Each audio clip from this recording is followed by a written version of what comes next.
kita lanjutkan kembali dua sisi sebelum nanti kami akan menghadirkan Mel-Mel, nama yang beredar yang mengaku sebagai orang yang menyaksikan penganiayaan dan juga pembunuhan terhadap Vina dan Eki. Tapi itu nanti saya ke Mbak Putri. Mbak Putri, kalau dari pihak kuasa hukum pasti akan membela sebisa mungkin kliennya ya. Nah kalau dari Anda, pihak keluarga korban almarhumah Vina yang juga ikut menyaksikan bahwa Peggy ini adalah belum tentu Peggy yang kabur di antara 3 DPO, itu kenapa? Kenapa nggak yakin juga? Iya, jadi sebenarnya kami meluruskan lagi ya Mbak, bukan kami tidak yakin dalam penyelidikan yang dilakukan oleh Polri. Namun menurut kami ini kami masih meragukan.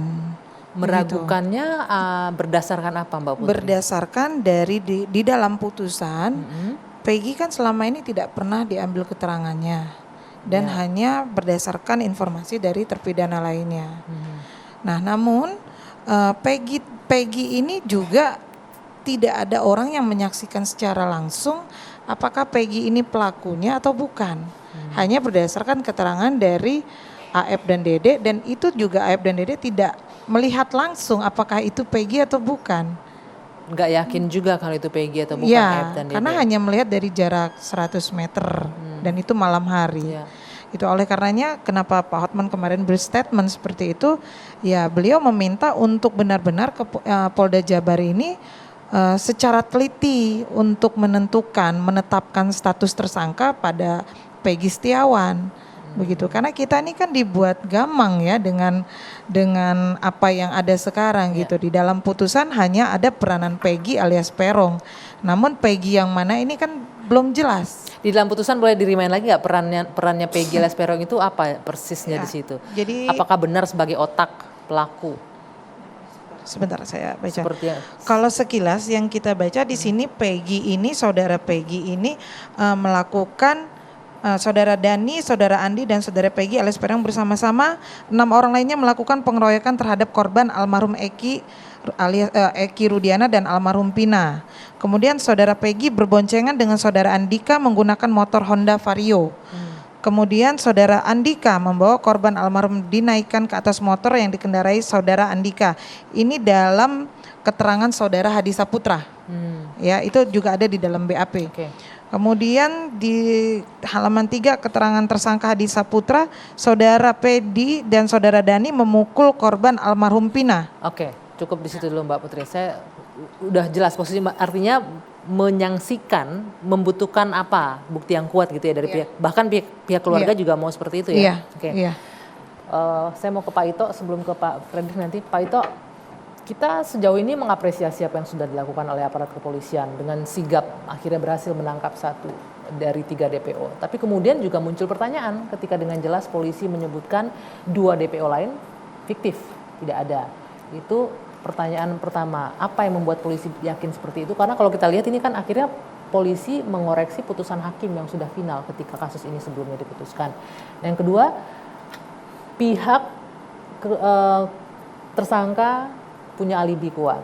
Pihak keluarga menyaksikan tersangka yang ditetapkan oleh polisi. Sebagai mantan kabar eskrim, bagaimana dari kacamata Anda bisa menjelaskan apa sih sesungguhnya yang sedang terjadi di Polri ini dalam penetapan tersangka ini?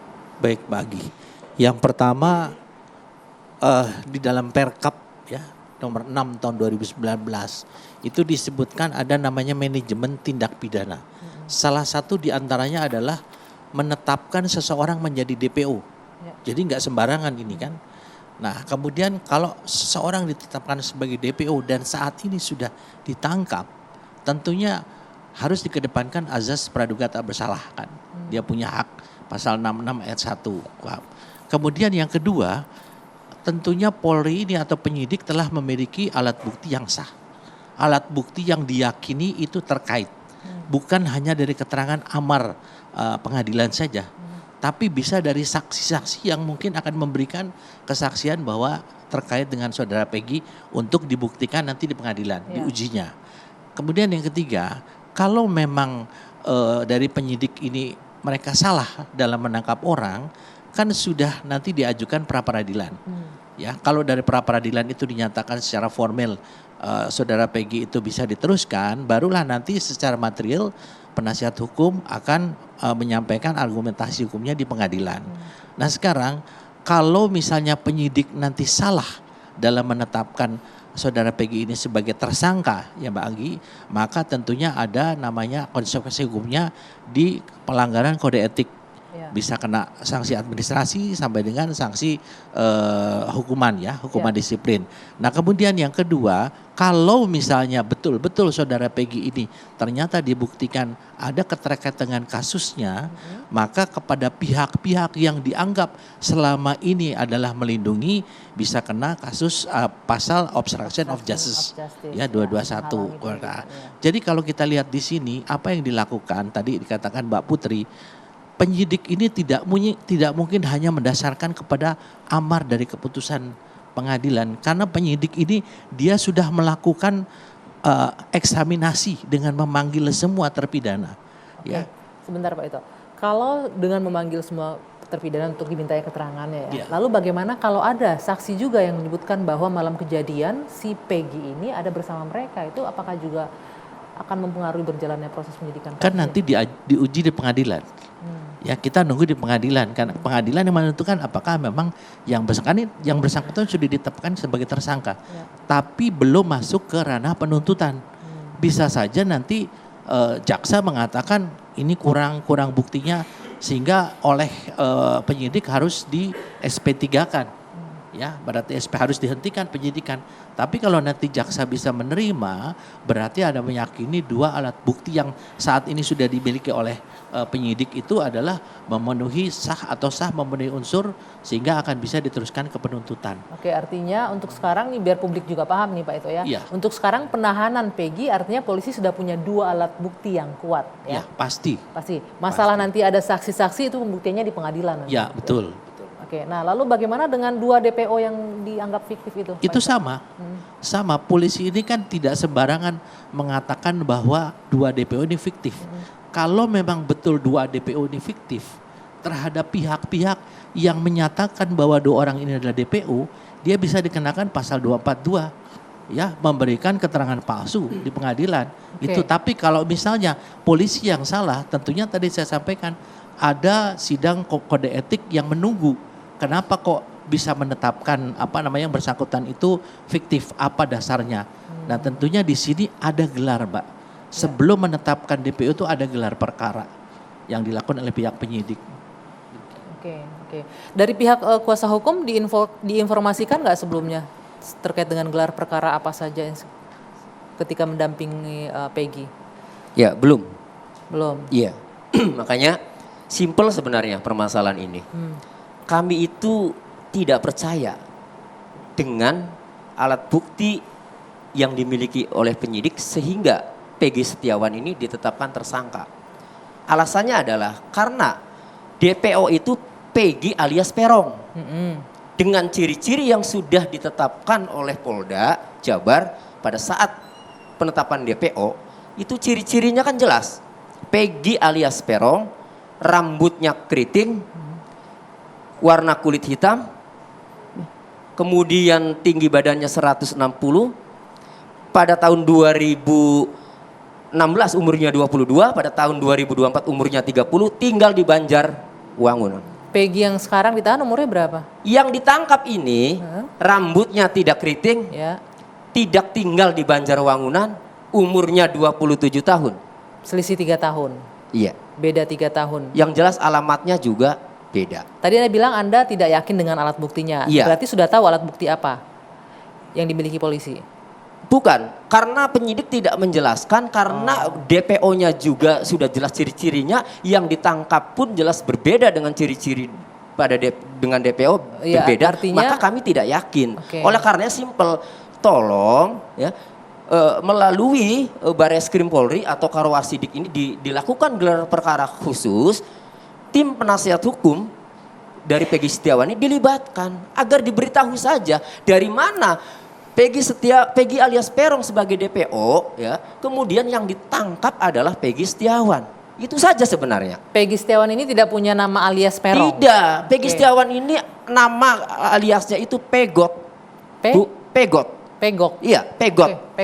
Iya, menurut orang tuanya. Pak Fredrik, dari kacamata praktisi hukum, kalau Anda mengamatinya seperti apa nih? Mulai dari sanksinya pihak keluarga korban dengan tersangka yang ditangkap, kemudian alibi yang kuat dari terduga tersangka pembunuhan ini.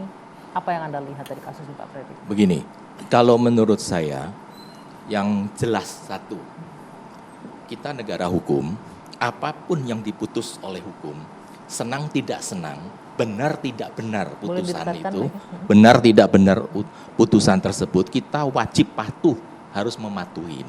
Ya.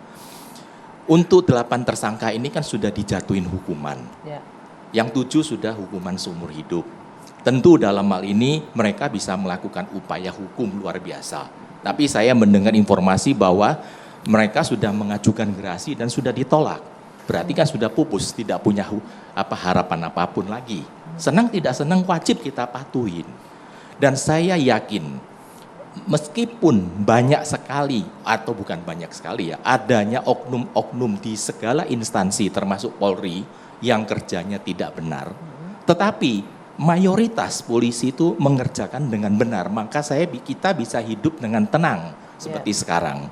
Kalau polisi tidak kerja pasti hancur. Kalau Anda pernyataan meskipun ada oknum-oknum tadi Anda bilang ya yang bekerja dengan tidak benar, apakah dalam kasus ini Anda memiliki indikasi ada oknum-oknum yang kerja dengan tidak benar juga? Sepintas saya tidak membaca berkasnya, saya hanya melihat putusan daripada yang dicantumkan dari mana di Mahkamah Agung, bahwa apa yang dilakukan polisi, apa yang sudah diuji oleh sidang. Karena keterangan saksi yang bisa dipakai dalam suatu kasus itu adalah keterangan saksi di depan sidang, bukan pengakuan.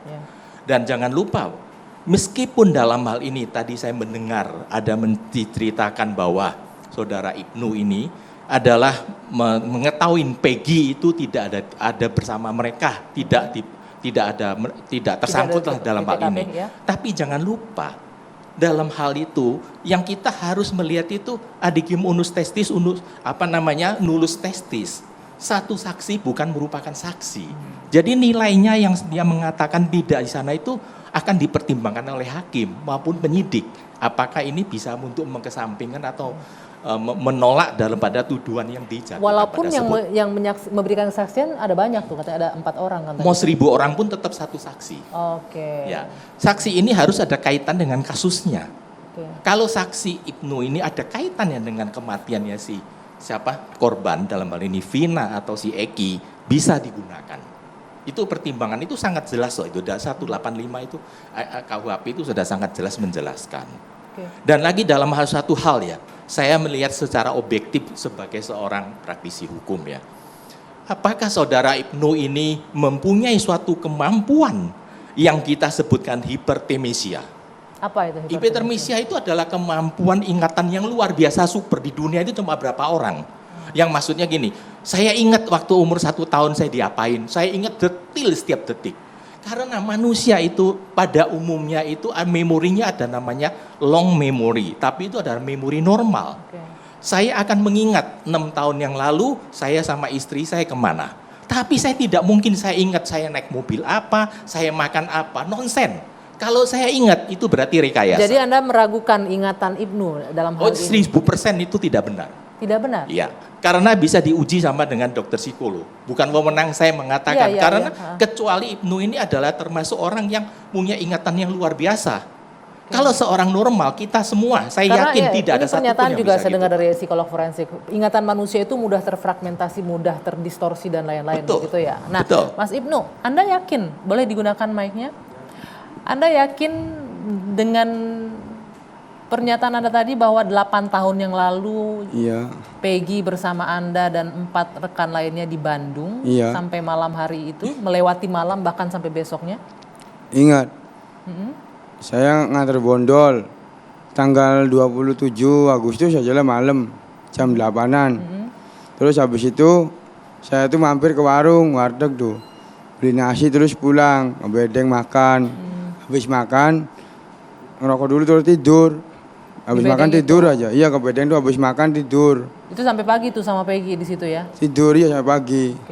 Kalau ini kan ingatannya umum aja nih Pak Fredrik, tidak detail sih sebenarnya. Ya begini, kan saudara Ibnu kan mengaku tanggal 26 Agustus 2016. Kok bisa ingat tanggalnya? 27 ya, Pak. Lah, 26, 27 whatever lah. Itu kan sudah 8 tahun yang lalu. Kok bisa ingat? Ini yang perlu kita untuk memperdalam. Saya tidak mengatakan saudara Ibnu itu tidak memberikan keterangan benar atau benar ya. Tetapi pada umumnya, manusia pada umumnya itu tidak mungkin bisa mengingat secara detail. Itulah yang membuat saya ingat, Bu. agak sedikit mencurigakan. Anda ingat banget? Ya ingat waktu itu tuh ingat. Ada mungkin selain pernyataan ada bukti lain nggak? Mungkin foto atau apa yang Anda miliki di tanggal 27 malam itu? Enggak, Handphone. taunya pagi ya, pagi tuh kerja sama saya. Itu. Oke. Yang saya lihat begini Mbak, jadi tadi keterangannya itu kan berapa hari kemudian setelah kejadian, kan polisi melakukan penggeledahan di rumahnya saudara Peggy. Ya. Kan begitu kan, berarti sejak semula polisi sudah mencurigain bahwa Peggy ini adalah salah satu terduga tersangka lah, ya. begitu kan. Meskipun dalam hal mungkin belum ketemu. Kemudian saya yakin kalau polisi sekarang melakukan penangkapan, penahanan dan proses, biarlah polisi melakukan kerjaannya sebagaimana SOP yang ada. Oke. Kalau mau menguji, kita ujilah nanti di ya. pengadilan begitu. Oke, baik. Nanti kami masih akan lanjutkan lagi. Saya juga minta tanggapan dari Pak Tony bagaimana ini bahwa pengakuan seseorang, kesaksian seseorang apalagi dengan jeda tahun yang terlalu lama itu bisa disangsikan. Bahkan 1000% gak yakin tadi Pak Fredrik. Nanti dijawab ya Mas ya. Dua Sisi masih akan kembali usai jeda sesaat lagi.